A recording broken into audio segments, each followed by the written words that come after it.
My dear friends, आज हम लोग पढ़ेंगे मेल रिप्रोडक्टिव सिस्टम को, जिसे हम लोग हिंदी में कहते हैं पुरुष प्रजनन तंत्र कहते हैं। क्या कहते हैं? पुरुष प्रजनन तंत्र कहते हैं। अब हम लोग ये डायग्राम देख लेते हैं।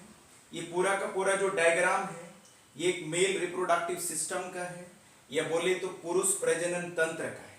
इसमें हम लोग एक एक पार्ट्स की स्टडी करेंगे और देखेंगे किस पार्ट्स को हम लोग क्या कहते हैं और किस पार्ट्स का क्या काम रहता है। तो सबसे पहले हम लोग यहाँ से शुरू होते हैं। अब ये यहाँ से यहाँ तक का जो लगा के यहाँ से यहाँ तक का जो है इसे हम लोग पेनिस कहते हैं। हिंदी में हम लोग इसे क्या कहते हैं? लिंग कहते हैं। तो यहाँ से यहाँ तक कौन है? ये पेनिस है, जिसे हिंदी में हम लोग लिंग कहते हैं। इंग्लिश में क्या है? ये एक मेल कॉप्युलेटरी ऑर्गन है। इसका मतलब ये है कि पुरुष का वो अंग है जिस अंग से पुरुष किसी भी महिला के साथ क्या बनाता है? यौन संबंध बनाता है। क्या बनाता है? यौन संबंध बनाता है। अब हम लोग एक एक पार्ट को भी देख लेते हैं कि पेनिस का एक एक पार्ट क्या रहता है। तो पेनिस का जो बल्गिंग पार्ट है, जो पेनिस का उभरा हुआ हिस्सा होता है, जो बल्गिंग पार्ट होता है, इसे हम लोग ग्लैंड्स पेनिस कहते हैं। तो जो लिंग का बाहर को उभरा हुआ हिस्सा होता है इसे हम लोग क्या कहते हैं? ग्लैंड्स पेनिस कहते हैं।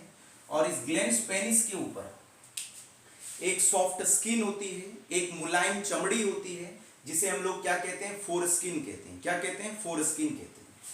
हमारा जो ग्लैंड्स पेनिस है यहाँ पर एक ओपनिंग होती है, एक छिद्र होता है।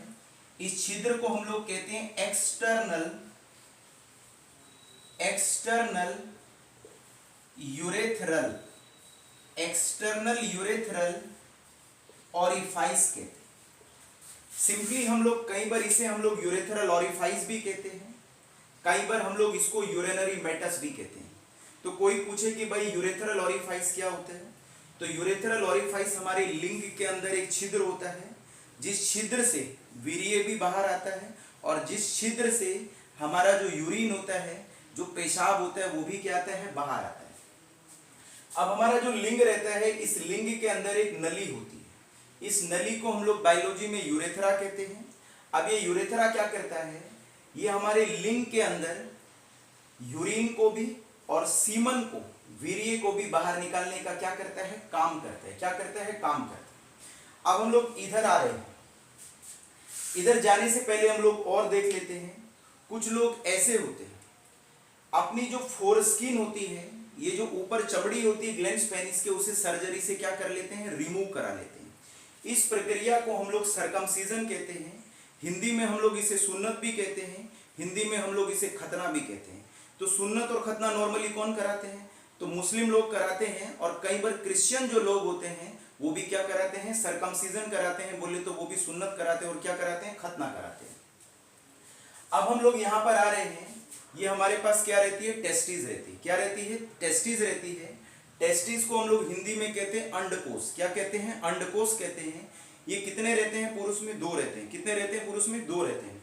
अब ये बाहर की तरफ को लटके होते हैं। बाहर की तरफ को क्या रहते हैं? लटके रहते हैं। इनको हम लोग इंग्लिश में कहते हैं ये एक्स्ट्रा एब्डोमिनल होते हैं। क्या होते हैं? एक्स्ट्रा एब्डोमिनल होते हैं। अब ये हमारे पास टेस्टिस है। अब ये टेस्टिस क्या पैदा करती है? स्पर्म पैदा करती है। स्पर्म का मतलब होता है शुक्राणु पैदा करती है। क्या पैदा करेगी? बोले शुक्राणु पैदा करेगी। स्पर्म क्या रहता है? ये शुक्राणु क्या रहते हैं? ये मेल गैमेट रहता है। क्या रहते हैं? मेल गैमेट रहते हैं। ये पुरुष का बीज होता है जो आगे चल के क्या बनाता है? बच्चे बनाता है। अब यहाँ पर एक नली होती है। यहाँ से जो हमारी टेस्टिस है, इस टेस्टिस से एक नली चलती है। इस नली को हम लोग कहते हैं वासा डिफरेंस। क्या कहते हैं इसको? हम लोग वासा डिफरेंस। ये वासा डिफरेंस जाकर के खुलती है, मतलब ये वासा डिफरेंस जाके खुलती है। कहाँ खुलती है? सेमिनल वेसिकल में। कहाँ खुलती है? जाके सेमिनल वेसिकल में। अब आप कहेंगे सर ये करती क्या है? ये जो हमारी वासा डिफरेंस है, ये वासा डिफरेंस क्या करती है? ये वासा डिफरेंस जो होती है, हमारे जो शुक्राणु होते हैं, जो हमारे स्पर्म होते हैं, उन्हें कैरी करने का काम करती है। मतलब उन्हें लेके जाती है और ले जा करके कहाँ छोड़ देती है? सेमिनल वेसिकल में छोड़ देती है। कहाँ छोड़ देती है? सेमिनल वेसिकल में। फिर हमारे जो शुक्राणु होते हैं ये सेमिनल वेसिकल में चले जाते हैं। फिर ये सेमिनल वेसिकल से ये कहाँ चले जाते हैं? यूरेथ्रा में चले जाते हैं। और यूरेथ्रा से फिर ये हमारे शरीर से क्या आ जाते हैं? बाहर आ जाते हैं। कब आते हैं शुक्राणु बाहर? जब आदमी को या तो नाइट फॉल हो, जिसे हम लोग कहते हैं स्वप्न दोष हो, या फिर वो क्या करे? मैस्टरबेशन करे, मैथुन करे, या फिर किसी भी फीमेल के साथ क्या बनाए? सेक्सुअल रिलेशनशिप बनाए। तो उस दौरान ये जो शुक्राणु होते हैं, ये जो स्पर्म होते हैं, वो शरीर से क्या आ जाते हैं? बाहर आ जाते हैं। अब यहाँ पर हम लोग और देख लेते हैं, ये दो ग्लैंड होते हैं, ये क्या होते हैं, दो ग्लैंड होते हैं। इन दो ग्लैंड को हम लोग क्या कहते हैं, प्रोस्टेट ग्लैंड्स कहते हैं। क्या कहते हैं, प्रोस्टेट ग्लैंड कहते हैं। तो कोई पूछे कि आदमी के अंदर कितने प्रोस्टेट ग्लैंड होते हैं, दो होते हैं, मतलब इनका एक जोड़ा होता है, पेयर में होते हैं। अब कोई पूछे कि सेमिनल वेसिकल कितने होते हैं, तो सेमिनल वेसिकल भी क्या होते हैं, दो ही होते हैं, ये भी जोड़े में होते हैं, पेयर में होते हैं। अब यहाँ पर ये जो हम लोगों ने पूरा का पूरा जो बड़ा सा बनाया है, इसको हम लोग कहते हैं यूरिनरी ब्लैडर। क्या कहते हैं, यूरिनरी ब्लैडर कहते हैं। यूरिनरी ब्लैडर को हम लोग हिंदी में कहते हैं पेशाब की थैली। क्या कहते हैं, पेशाब की थैली रहती है। अब यहाँ पर जो यूरिनरी ब्लैडर होते हैं, जो पेशाब की थैली होती है, इससे दो नलियां चलती है, एक नली इधर को चल रही है और ये एक नली इधर से चल रही है, जाके किससे जुड़ती है, किडनी से जुड़ती है। इन नलियों को हम लोग कहते हैं पेशाब की नली भी कहते हैं, और इन्हें हम लोग इंग्लिश में या बायोलॉजी में कहते हैं यूरेटर। क्या कहते हैं, इनको हम लोग यूरेटर कहते हैं। तो कोई पूछे कि यूरेटर कहाँ जाके जुड़ेगा, यूरेटर हमारा जुड़ता है किडनी से। किससे जुड़ता है, किडनी से जाके जुड़ता है। यूरेटर क्या होते हैं, यूरेटर जो होते हैं पेशाब की क्या होती है, नलियां होती है।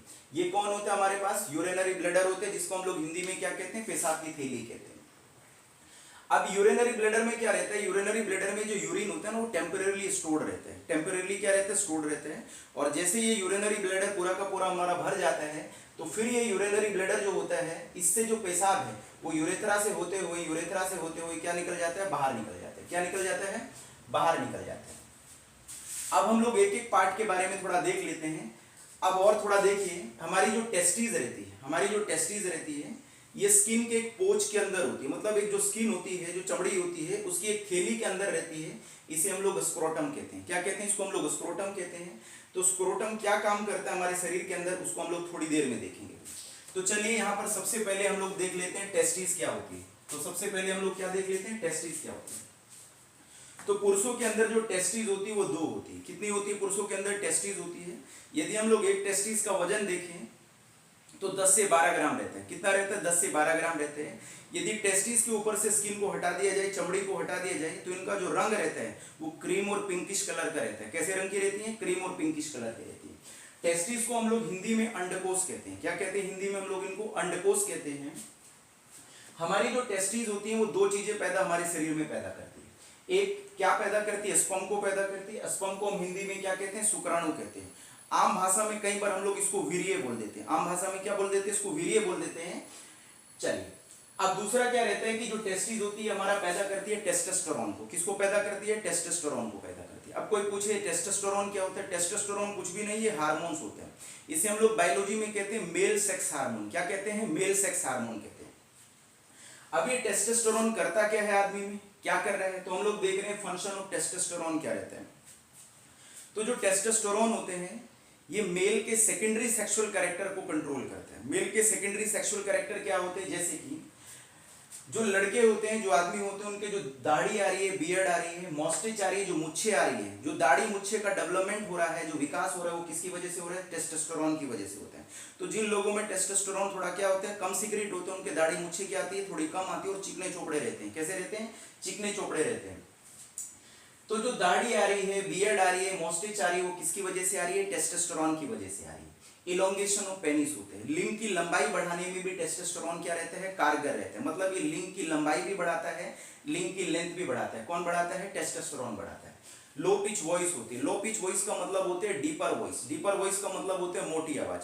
जैसे ही लड़का प्यूबर्टी में आता है, अपनी किशोर अवस्था में आता है, तो उसकी आवाज क्या हो जाती है, मोटी हो जाती है। क्यों, क्योंकि उसकी बॉडी के अंदर टेस्टोस्टेरोन का सिक्रीशन क्या हो जाता है, बढ़ जाता है। मतलब उसकी बॉडी में जो टेस्टोस्टेरोन है वो ज्यादा पैदा होना क्या हो जाता है, शुरू हो जाता है।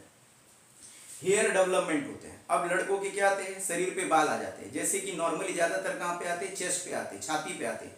तो जो छाती पे बाल आ रहे हैं, शरीर के ऊपर लड़कों के बाल आ जाते हैं 13-14 साल की उम्र के बाद, तो वो किसकी वजह से आ रहे हैं, टेस्टोस्टेरोन की वजह से आ रहे हैं। क्योंकि 13-14 साल से पहले शरीर पे उतने बाल नहीं रहते हैं। क्योंकि शरीर पे इसलिए बाल नहीं रहते हैं क्योंकि 13-14 साल से पहले शरीर के अंदर टेस्टोस्टेरोन का सिक्रीशन बहुत कम होता है, या ना कि क्या रहता है, बराबर रहता है।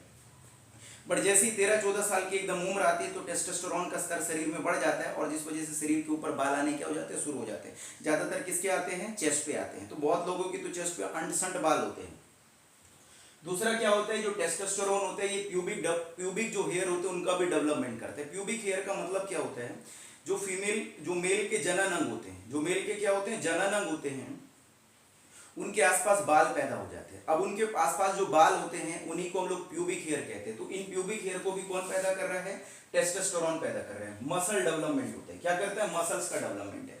तो जो टेस्टोस्टेरोन होता है, ये जो पुरुष होते हैं उनकी मसल्स को भी डेवलप करते हैं। आजकल जिम में बहुत पागलपन चल रहा है कि भाई टेस्टोस्टेरोन लो कि मसल्स क्या हो जाएगी? डेवलप हो जाएगी। भाई टेस्टोस्टेरोन हमारे शरीर में जो है वो पैदा होता है, जितनी शरीर को जरूरत होती है उतना पैदा होता है। अब ससुरे को किसी को बहुत ज्यादा मसल्स डेवलप करनी होती है तो उसको बाहर से क्या लेना पड़ता है? टेस्टोस्टेरोन लेना पड़ता है। अब यहां पर हम लोग दूसरा देख लेते हैं। अब ये मैंने क्या बोला था थोड़ी देर पहले? मैंने बोला था कि जो हमारी टेस्टिस होती है स्किन के पोच में होती है, मतलब एक स्किन की जो होती है थैली के अंदर होती है, जिसे हम लोग क्या कहते हैं? स्क्रोटम कहते हैं। अब थोड़ा आपको एक बात याद रखनी है कि जो हमारी बॉडी का टेम्परेचर रहता है वो 37 डिग्री सेल्सियस रहता है। कितना रहता है? 37 डिग्री सेल्सियस रहता है। तो कोई पूछे कि ह्यूमन बॉडी का टेम्परेचर कितना रहता है, तो आपको बताना है कि जो ह्यूमन बॉडी का टेम्परेचर है वो 37 डिग्री सेल्सियस रहता है। अब स्क्रोटम क्या करता है? जो स्क्रोटम होता है ये हमारी जो टेस्टिस होती है, जो हमारे अंडकोश होते हैं, उनके तापमान को शरीर के तापमान से 2 से लगा के 2.5 डिग्री सेल्सियस कम करके रखता है। क्यों रखता है? क्योंकि ये जरूरी होता है स्पर्म के प्रोडक्शन के लिए। कहने का मतलब ये रहता है कि यदि शरीर का टेम्परेचर 37 डिग्री सेल्सियस है तो जो टेस्टिस का जो टेम्परेचर रहता है या तो 35 डिग्री सेल्सियस रहता है, या 34 पॉइंट क्या रहता है? 5 डिग्री सेल्सियस रहता है। ये मेंटेन रहना बहुत जरूरी है, तभी पुरुष के अंदर क्या बन पाएंगे? शुक्राणु बन पाएंगे, स्पर्म बन पाएंगे। यदि ये टेम्परेचर नहीं मेंटेन रहता है तो पुरुष के अंदर जो शुक्राणु बनने की प्रक्रिया होती है, जो स्पर्म बनने की प्रक्रिया होती है, वो क्या हो जाती है? बंद हो जाती है। तो स्क्रोटम क्या करता है? जो स्क्रोटम है, हमारे जो अंडकोश हैं, हमारी जो टेस्टिस है, उनके तापमान को, उनके टेम्परेचर को शरीर के टेम्परेचर से 2 से लगा करके 2.5 डिग्री सेल्सियस क्या करके रखता है? कम करके रखता है। क्यों रखता है? क्योंकि ये अनिवार्य है शरीर के अंदर शुक्राणु को पैदा करने के लिए या शरीर के अंदर स्पर्म को पैदा करने के लिए। अब हम लोग थोड़ा देख लेते हैं सीमन क्या रहता है। सीमन क्या रहता है? सीमन को हम लोग क्या कहते हैं? हिंदी में वीर्य कहते हैं। अब ये वीर्य क्या रहता है? सीमन क्या रहता है? जब भी कोई पुरुष हस्तमैथुन करता है, मैस्टरबेशन करता है या सेक्सुअल रिलेशनशिप बनाते हैं, जिसको हम लोग कहते हैं सेक्सुअल इंटरकोर्स कहते हैं, कॉइटस कहते हैं, कॉप्युलेशन कहते हैं, तो उस समय वो जो निकालता है, जो इजैकुलेट करता है, उसी को हम लोग वीर्य कहते हैं या उसी को हम लोग क्या कहते हैं? सीमन कहते हैं। अब जो हमारा सीमन होता है, जो वीर्य होते हैं, इसमें 2 चीजें होती हैं। एक तो हमारे पास क्या रहते हैं? स्पर्म रहते हैं, और दूसरा इसके अंदर क्या रहते हैं? सेमिनल प्लाज्मा रहते हैं। सेमिनल प्लाज्मा कुछ भी नहीं होते, ये एक फ्लूइड होते हैं। क्या होते हैं? एक फ्लूइड होते हैं, एक तरीके का लिक्विड होता है। अब ये क्या होता है? सेमिनल प्लाज्मा, हमारा यहाँ पर एक ग्लैंड है जिसका नाम है सेमिनल वेसिकल है। ये सेमिनल वेसिकल एक लिक्विड को सिक्रीट करता है। इस लिक्विड को हम लोग सेमिनल प्लाज्मा कहते हैं। जब ये सेमिनल प्लाज्मा हमारे स्पर्म्स के साथ, शुक्राणु के साथ मिल जाता है तो तब हम लोग उसको क्या कहते हैं? सीमन कहते हैं या वीर्य कहते हैं। तो कोई पूछे कि हमारा जो सीमन रहता है, जो हमारा वीर्य रहता है, उसके अंदर क्या क्या रहता है, तो आपको कहना उसके अंदर एक तो स्पर्म रहता है, मतलब स्पर्म सेल रहती है, शुक्राणु रहते हैं, और दूसरा उसके अंदर क्या रहता है? सेमिनल प्लाज्मा रहता है। तो कहने का मतलब ये होता है कि हमारा जो वीर्य होता है इसमें लगभग 80% तो लिक्विड रहता है जिसे हम लोग सेमिनल प्लाज्मा कहते हैं, और 20% लगभग उसके अंदर क्या रहते हैं? शुक्राणु रहते हैं। क्या रहते हैं? शुक्राणु रहते हैं। तो my dear friends, male reproductive system के लिए आज इतना ही। आज के लिए धन्यवाद।